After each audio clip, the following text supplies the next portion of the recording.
Okay, we're going to go through the procedure on adjusting valves with a Shim type valve adjustment.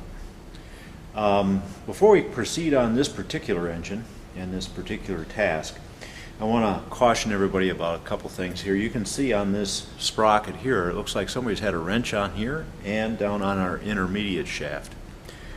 People, you never turn an engine over by a camshaft or an intermediate shaft. This is exerting such an enormous amount of torque on this timing belt that you can easily strip the threads right, or the teeth right out of this belt. So folks, unless the service manual tells you specifically that you can turn it over by the camshaft, don't. Years of experience fixing these engines, I've never found a service manual yet, but that doesn't mean someday it isn't going to change. But right now, I've never seen one yet that tells you it's okay to turn the engine over by a camshaft sprocket or an intermediate shaft sprocket. Okay? So with that in mind, let's proceed on with this particular engine. We're going to have to take the cam cover off. This engine uses a Shim style adjustment. It's an older engine. It's a Volkswagen motor, but there's still engines today that use Shim adjustments. Pull the cover off. Now you can start to see, your cam shaft and followers in this engine. There's some tools that you're going to need. You're going to need a crankshaft turning tool in order to turn the engine over. This engine has a flex plate on the back so that you can actually turn it over with a flywheel turning tool. We're going to need a feeler gauge, obviously, so that we can check the clearance between the camshaft and the cam follower. We'll need some specialty Volkswagen tools. We'll need a shim remover. Actually, this is used to push the valve open, and then we use the tongs to remove the shim so that we can find out what shim we need and to replace a new shim back in it.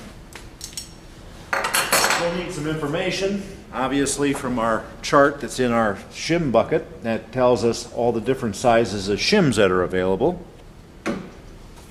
And of course, the service manual.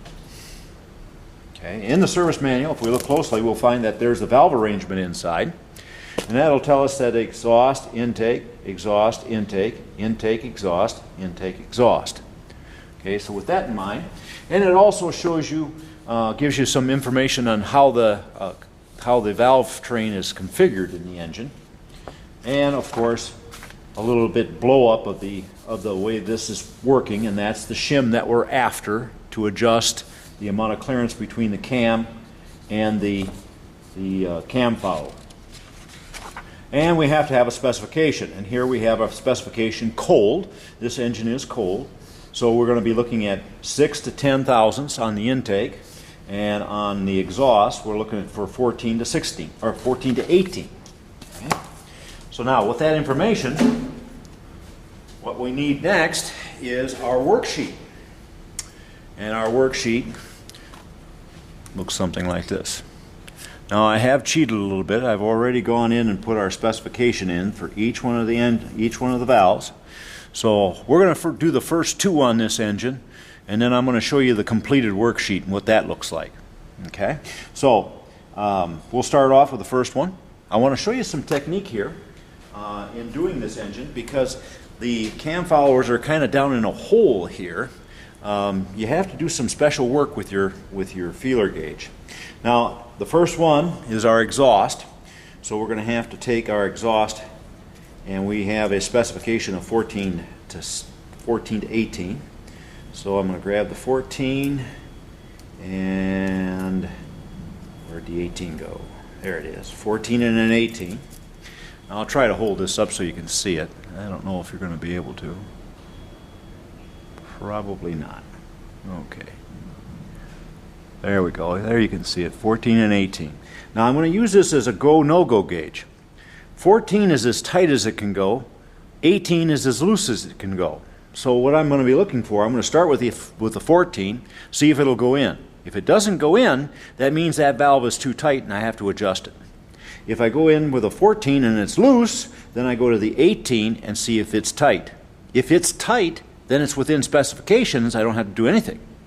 If this 18 is loose, now I got to adjust it because the valve is too loose. Okay, so we'll take our 14 first. Now if you look closely, well, I'd try to do this. I'll try to do it on this side first. I usually work from the other side, but I try to put it in like that. Now I'll tell you what I'll do. I'll bring this camera in just a little bit, maybe a whole bunch.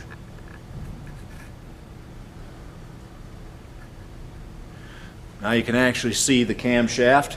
You'll notice that the camshaft is on the heel of the cam lobe, both of these, and right there is your cam follower that I'm spinning here, and on top of that, you can just barely see it, there's a shim on top of that. Okay, so what I'm going to do is I'm going to take my feeler gauge. I'll show you what I'm trying to do. I usually work from this side because I'm right-handed.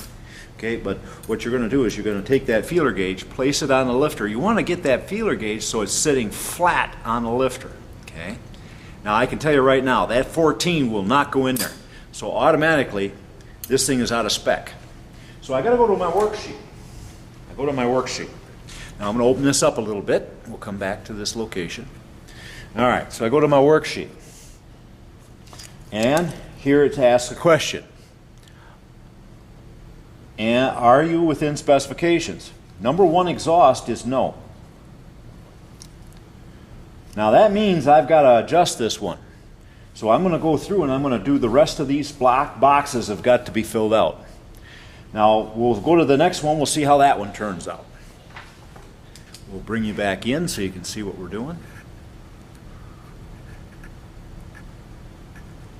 Now because it's too tight, now what I'm going to do is I'm going to take my 14 and I'm going to go down lower. So now what I've got to do is I've got to actually go in here and measure it. And I'm kind of an impatient person, so I'm going to go down to a 10. Let's just see what happens with a 10. You got to make sure you got only one feeler gauge there because they do tend to stick together. Okay, and it can lead you down a bad path. I just tried a 10, and that 10, as you can see from this side, will not go in there. Okay, it will not go in. Okay, so all right, 10. So now I got to work my way down. How about an 8? Will an 8 go in? An 8 fits in, and it fits in nice. Okay, so I got 8 thousandths. That's measured. So now I got to go back to my chart again.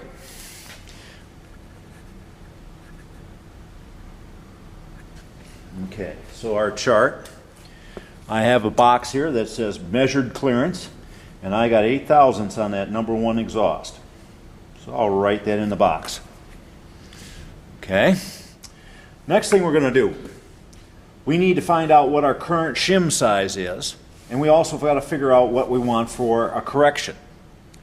So now, you'll notice that it says 14 to 18 for our specifications. All right, well, some people will say, well, I'll just shoot for the small one. Well, you have to realize that these shims do not come in every single solitary size. So what I usually tell students to do, or professional technicians, is shoot for the center. If you shoot for the center and your shim is just a little bit loose or a little bit tight, you're still going to be within specifications if you shoot for the center. So if we shoot for the center at 16 thousandths, if we do some simple math, all we got to do is subtract these two. That would be our correction. So now we got 16, subtract 8, I got 8 thousandths.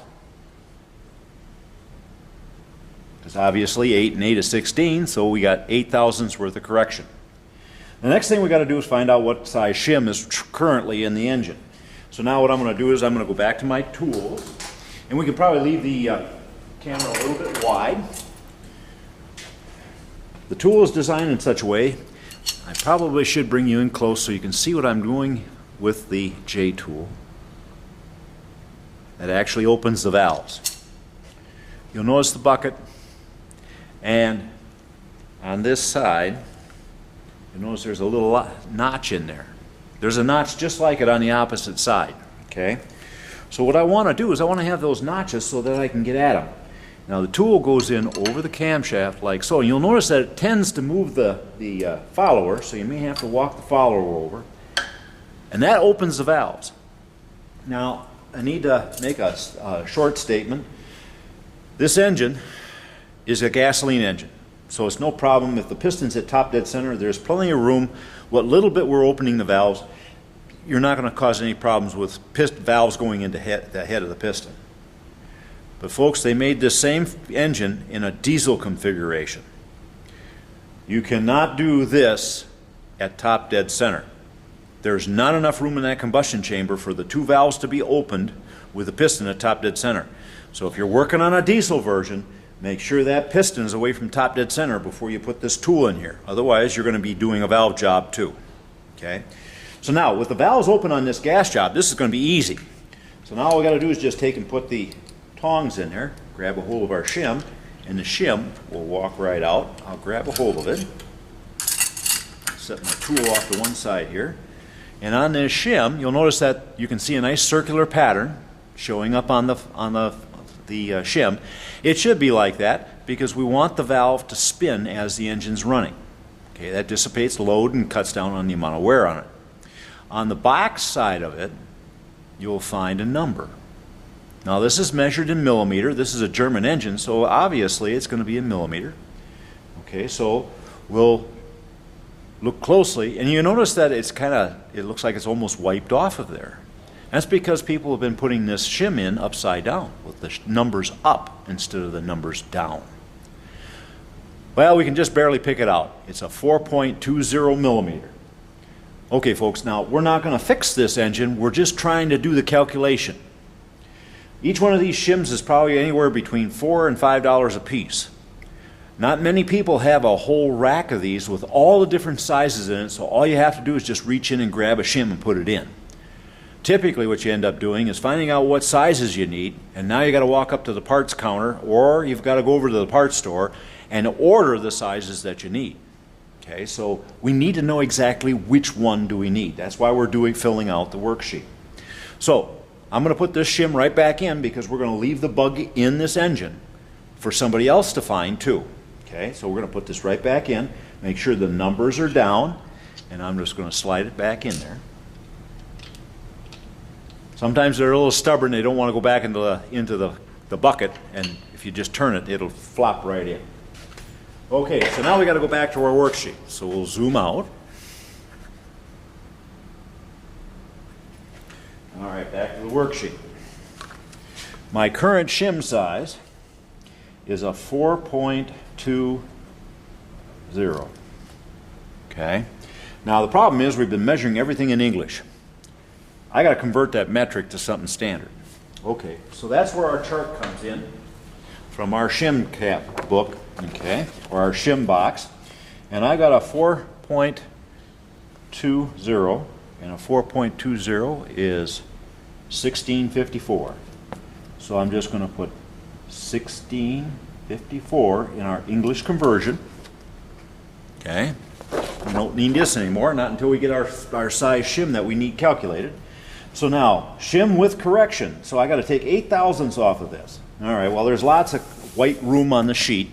I don't care what this sheet looks like as long as the numbers are in here are readable, and you got your name on the corner with your partner's name in it.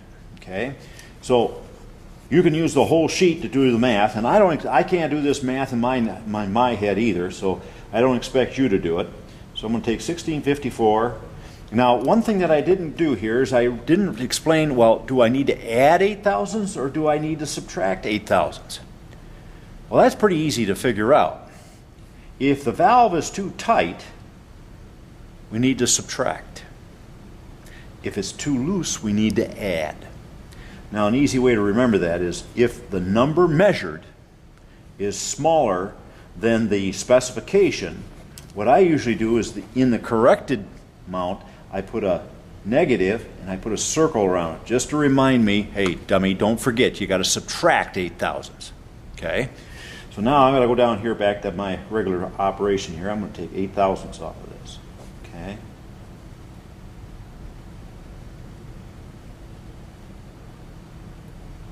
Okay, so that leaves me with a 1574.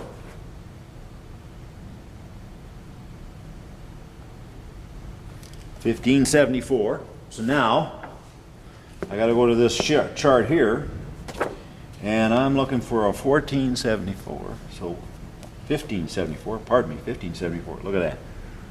Now you'll notice it's about 1/10,000ths of an inch bigger. we'll never get any closer than that. So we're looking for a 4 millimeter shim. So we'll just put this right on our sheet. 4.00, 4 millimeter. Okay? So that's how we do that. Now we got to go to the next valve. So we'll go to the next one. Now we got an intake. So that's 6 to 10. All right, so I got to go back to my feeler gauge, pull out a 6 and a 10. All right, 6 and a 10. Here it is.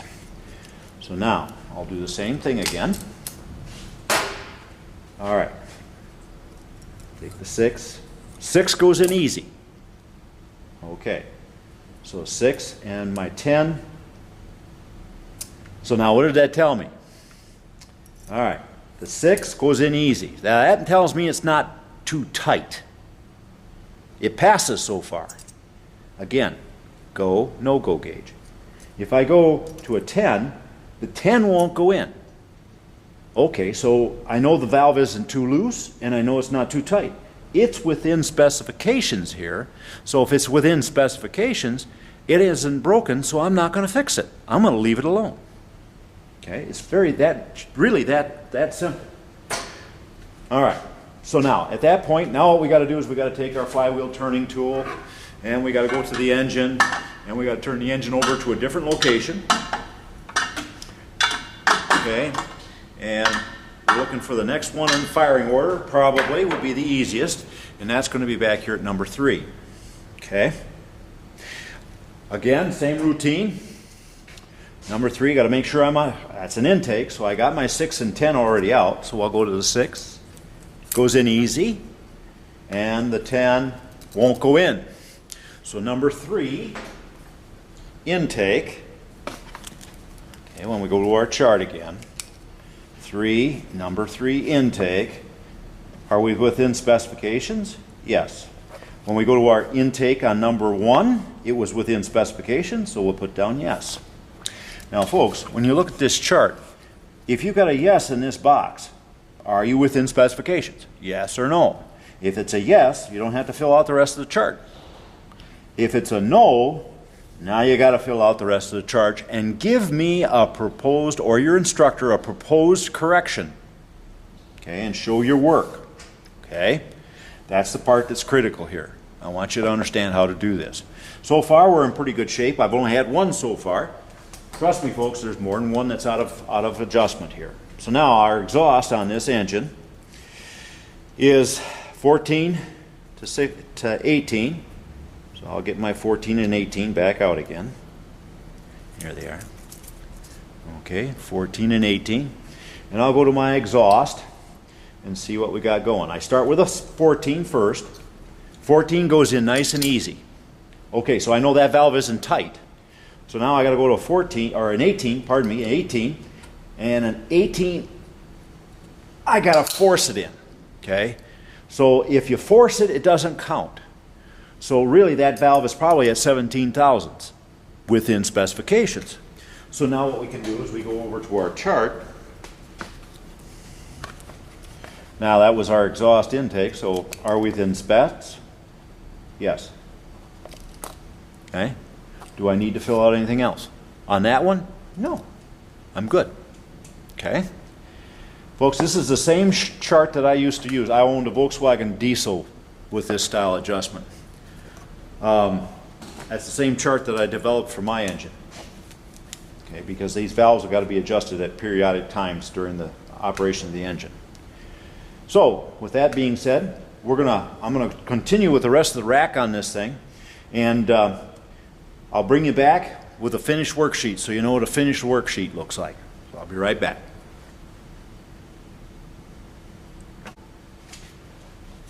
Okay, folks, I finished up the rack on this Volkswagen Shim adjustment, and I'll show you what the worksheet should look like. Now, folks, don't think this is going to help you when you approach this engine, because these shims are all going to be changed around. Okay, this was done for the video. So you can see the idea here. Okay, if it's within specifications, I don't need to do anything. The only time I got to do something is when it says no. Now I got to do some work. Okay, As advertised, there's more than one that's out of adjustment. I got 4 in here that are out of adjustment. In theory, that should be 2 apiece for you to figure out what's the correction, how much is it out, etc. Okay? And as you can see here, I have one here that, you notice that it says 6 to 10, and I was at 21 thousandths. Okay, so that's going to be making a lot of noise. Okay, so now what do I have to do? I've got to figure out what our correction is, which is 13 thousandths.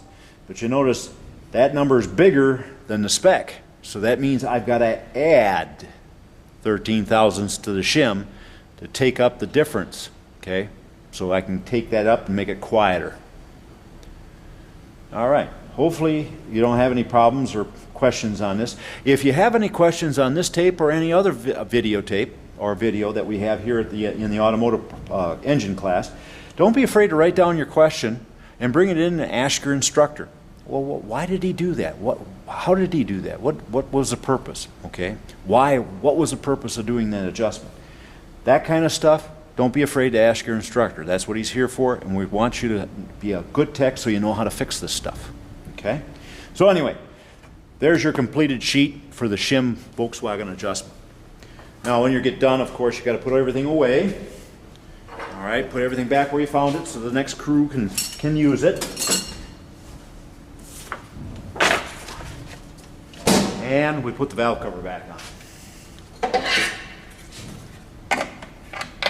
And that concludes our Volkswagen Shim style valve adjustment.